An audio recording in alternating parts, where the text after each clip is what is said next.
Hello, sorry about the wind.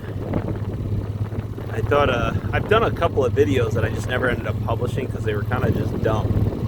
But we're into the middle of April now, and things are finally starting to happen, so I feel a little more compelled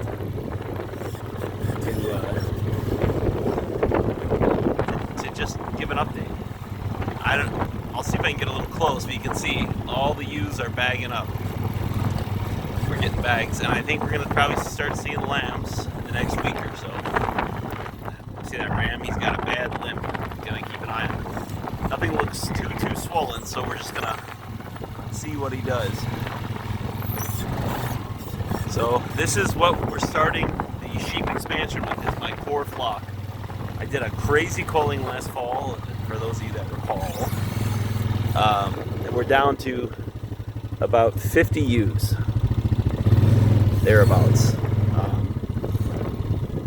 And then we're also buying in a lot of high quality ewe lambs this year, as many as I can afford. And we're going to turn all this grass, even across that highway, into sheep land. And I'm excited for that. I see some just absolutely staggering udders right now, so we might even have sheep lambs as soon as tomorrow. So I got to get into the habit now of driving over here and just turn that off. Driving over here and having a look at them. But boy, the grass just kind of turned on the burners in the last week or so. It's been really lovely. So we're on full graze with the sheep. The cattle are still on hay because I'm trying to hold back that farm to grow up a little bit. And we're still in the middle of destocking anything that we're not going to keep long term. I just think one of the key principles to really most things in life is if you see everyone going one way, try to find a way to go the other way. And I see tons of guys buying cattle right now, and the prices are out of control. So we're selling some cattle that aren't part of our long-term plan, and we're turning them into sheep. And then those sheep will hold our value as long as we need them to. See that poor limpy ram? And so we're hoping by the end of the year to have 300 head over here of sheep. And we're gonna keep our core South Pole animals on the cattle side, and wait for the market to tell us what to do. But what I don't want to do is get caught holding very expensive cattle that I'm not keeping long term when the price starts to go, because then everyone's gonna go bananas on it. We've seen it before. I'm sure we'll see it again. But very happy with the condition of these sheep. They all are fat and happy. They're starting to shed off their coats.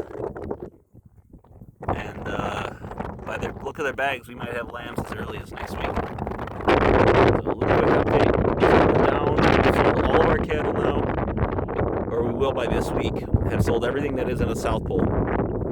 We're just destocking from all the Red Angus, the British Whites, a couple of those black cattle I had.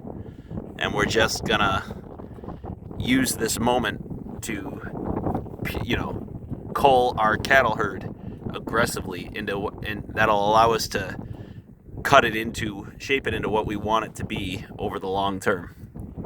So I'm pretty happy about that. Lots going on. So this has all been fenced down to that over there. You guys saw that last year probably. And then this whole 80 across the highway is getting fenced in the next couple of weeks. And we're going to be adding water right there and another water point over there, and then running water line around this farm so we don't have to be carting water left and right. So just trying to put the money back into the farm, make it work for us a little bit. All right, more updates to come. We're going to start lambing, and we'll start keeping records. And I know a few people have asked. I'm not selling any sheep this year. I have enough sheep right now to fill 20 or 30 acres, and I need to fill in 80 or so that we've allocated for sheep this year. So I'm keeping all the sheep that I have, including wethers, just to make use of the ground that we have available to them. All right.